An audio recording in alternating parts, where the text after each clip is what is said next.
During the 1970s, the once iconic Tropicana resort and casino on the Las Vegas Strip was experiencing a major downfall. What was once a glamorous and luxurious South End property was now a rundown dive, plagued by financial issues bought by the mob who were hidden inside ownership of the resort, including a money skimming incident by the end of the 1970s. Changes needed to be done. By 1978, before the mob was rid enough, Mitzi Briggs had begun construction on a new hotel tower. Having a total of 600 rooms and 45 suites, the new 22-story Tiffany Tower would only fuel the new owners, Ramada Inns, to give the Tropicana a new dose of luxury beginning in the 1980s. Welcome to the new Tropicana, the way Las Vegas was meant to be.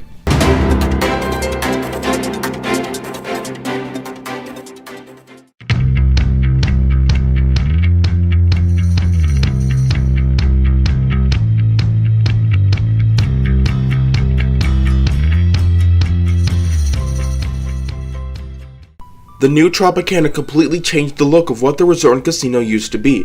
Other than the new Tiffany Tower, new additions to the building would be made about a year after the opening of the new tower. The majority of the human theming were gone, replaced with the ambience of a tropical paradise. Included in the interior renovation of the casino was a giant 4,000 square foot stained glass ceiling located on top of the main blackjack gaming area, which claimed to be amongst the largest stained glass ceilings in the world. Designed by architect Tony DeVrode, the giant glass ceiling cost about $1 million to build and was made using brass accents and an intense amount of red-toned stained glass. During construction of the unique ceiling, workers had to make sure that the massive structure would not cause any damage to the building's heating and ventilation system. These systems would cause slight vibrations to different parts of the area, and thus workers had to come up with a large system of shock absorbers inside the brass areas of the ceiling that would not force the ventilation system to shake the area. Other additions to the interior included the Atrium Shopping Plaza, a promenade of shops meant for guests, marble floors placed in large parts of the casino, brass railings, a new registration area, and more.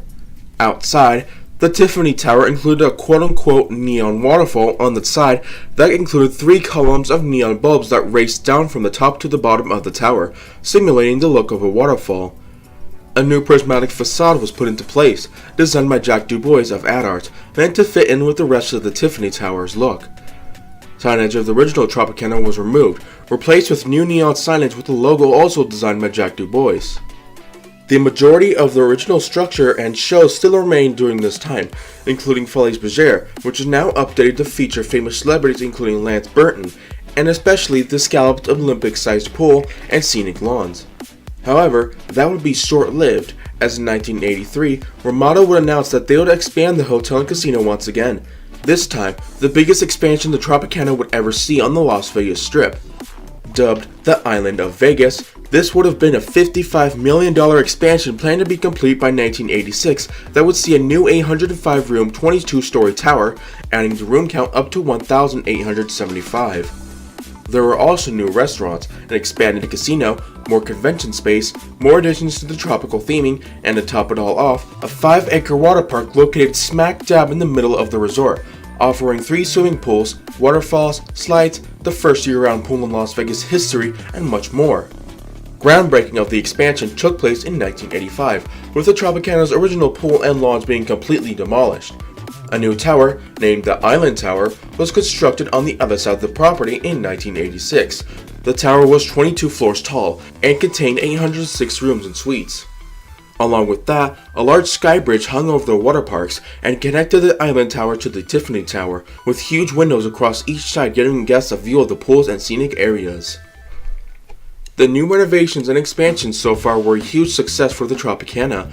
It bought out the resort and casino from its rundown state during the 1970s and helped out in rivaling nearby resorts including the new Marina, Hacienda, and others.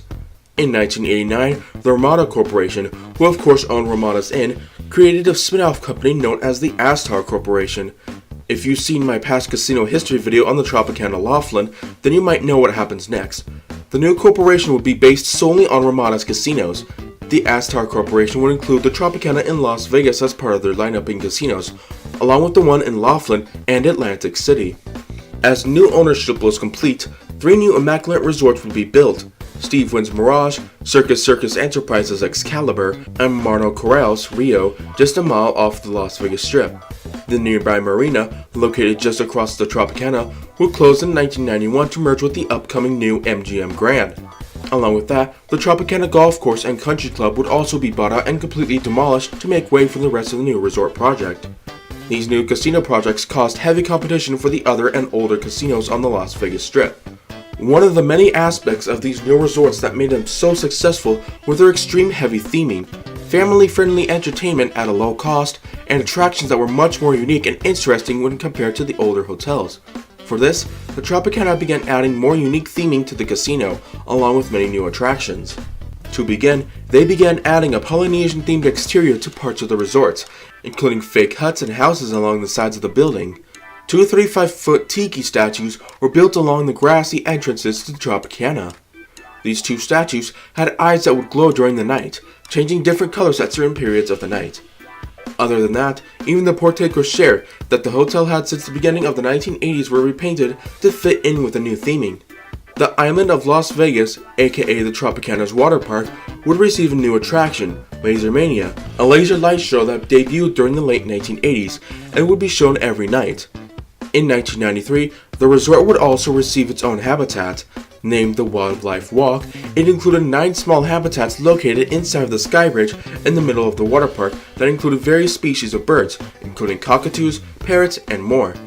Even the Folies Bergère would receive a new overhaul, made to fit in with the Tropicana's Polynesian theming. A talent was added into the Tropicana's lineup of attractions in 1997. Rick Thomas, a famous musician, was added into the resort as the illusionary magic of Rick Thomas. As the millennium came to an end, a new museum, the Casino Legends Hall of Fame, would be introduced in 1999. This was a museum dedicated to the past legends of Las Vegas, including large sets of memorabilia from Benny Binion, Howard Hughes, Jay Sarno, Bob Stupak, the Rat Pack, and more. As the years went by, more celebrities were introduced inside the museum, including Lance Burton, Rich Little, and Bob Anderson. During the beginning of the 2000s, the Astar Corporation would begin to fully own the casino for over $117 million. During the past few decades of ownership, the Tropicana would be half owned by the Chicago-based Jaffe family, who had been fully owning the resort and casino since it first opened in 1957 until Ramada bought out the resort in the late 1970s. Even during that time, they owned at least 50% of the property. Finally, the Hotel Corporation would finally be able to do whatever they wanted with the resort, including completely changing everything the property was once known for. After full ownership of the resort was complete, the Astar Corporation had plans to completely change the Tropicana. For this, they had planned an entire renovation and expansion of the area. On June 18, 2003, the hotel and casino began planning the massive expansion. A model of the expansion was shown, including 5 new colorful hotel towers that would have made the Tropicana have a total of a whopping 10,244 hotel rooms, 720,000 square feet of casino and convention space, timeshare units, the removal of the iconic water park, a brand new corner entrance with waterfalls, and more. If it was completed, it would make the Tropicana the largest hotel and casino in the world. There were even plans to include a homage to the original look of the exterior, including bringing back the original porte cochere and tulip-shaped neon fountain. It was predicted that the giant project would cost up to $500 million, and would most likely be completed by the beginning of the 2010s. During this time, the Astar Corporation would be bought up by another hotel company, the Columbia Sussex, for $2 billion after a bidding war with Ramada. The plans of becoming the largest hotel and casino in the world would sadly never happen. By the mid-2000s, no progress had been made on the expansion. There have been attempts to downsize the planned expansions, including removing the giant pool and reducing the number of hotel towers, but even that wouldn't work. During the financial recession of 2008, the gaming arm of the Columbia Sussex would go bankrupt, and thus the plans had to be completely cancelled. After that, all casinos under the Tropicana name would all be owned by another company, Tropicana Entertainment. However, problems immediately rose. The company sued the resort and casino, wanting to use the brand name despite the property denying it. Eventually the case was settled and the Tropicana could fully use its name freely. Even then, the place would still struggle financially, and thus the Tropicana filed for Chapter 11 bankruptcy. Also at this point, the Tropicana began to become run down, with other resorts surrounding the casino being much higher in quality when compared. This caused the resort to struggle with visitors. In its place, the Onyx Corporation would buy out the struggling resort and casino to get it out of bankruptcy. That was when, in 2009, the Tropicana would receive one of the biggest renovations it would have since the 1980s expansions.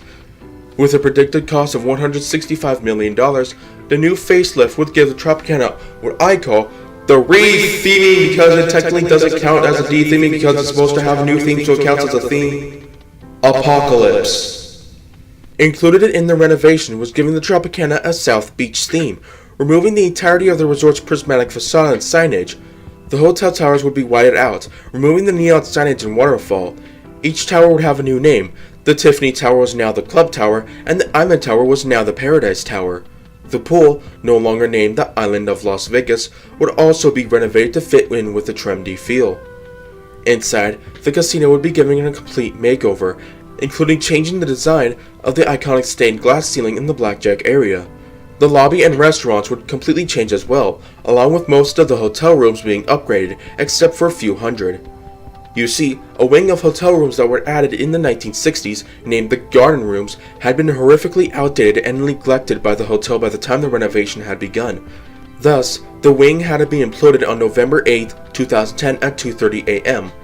It would later be replaced with the second entrance to the property, along with more parking space.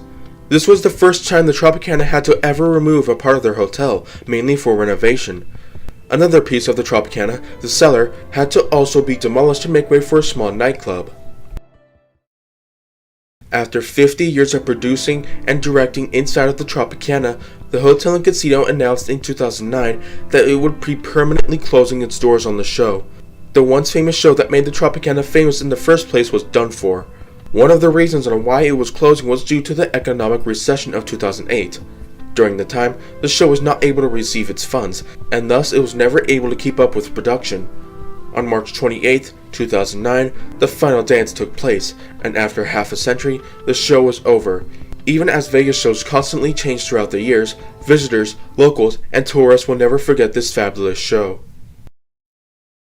The new renovations would finally be finished by the beginning of 2011. The new look completely changed the way the Tropicana would be and how it would go out. The Tropicana now relied on using trends that were laid out throughout the Las Vegas Strip. Guests praised the upgrades to the casino and hotel area, along with being able to update the pool area. During this year, the Tropicana would open up the Las Vegas Mob Experience, the precursor to downtown Las Vegas' Mob Museum. Similar to the previous attraction, the Casino Legends Hall of Fame, it included various pieces of memorabilia from famous Vegas celebrities, though this time mainly focused on the mob. A year later, in 2012, another hospitality corporation, Hilton Worldwide, would help out the Tropicana in helping guests. As a deal, the hotel became a DoubleTree, a subsidiary of Hilton. This is to note that this has also become the largest DoubleTree branded hotel in the world. In 2015, the Onyx Corporation would sell off the Tropicana to the Penn National Gaming Corporation, who also owned the popular M Resort Spa and Casino several miles off the Las Vegas Strip. Penn would continue to own the Tropicana for a few more years until April of 2020, during the COVID-19 pandemic, when the resort and casino began to deal with major financial issues following the forced closure of all casinos during the outbreak. Because of this, Penn sold off the land that occupied the Tropicana to gaming and leisure properties for more than $337 million. It is unclear what will happen to the famous resort during this time, but its future remains to this day.